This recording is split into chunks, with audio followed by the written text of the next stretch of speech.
يا رسول الله يا حبيب الله يا نبي الله. И вой Мухаммад саллаллаху алейхи вассалям. Мухаммад من با تو میخوام من با تو میخوام.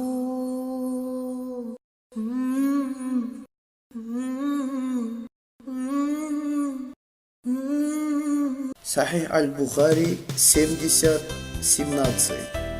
Сообщается, что Абу Хурайра, да будет доволен им Аллах, сказал: посланник Аллаха, саллаллаху алейхи вассалям, сказал: с приближением этого времени, имеется в виду день воскресения, сновидения верующего почти всегда будут осуществляться, ибо сновидение верующего является одной из 46 частей пророчества, а все, что относится к пророчеству, не может быть ложным.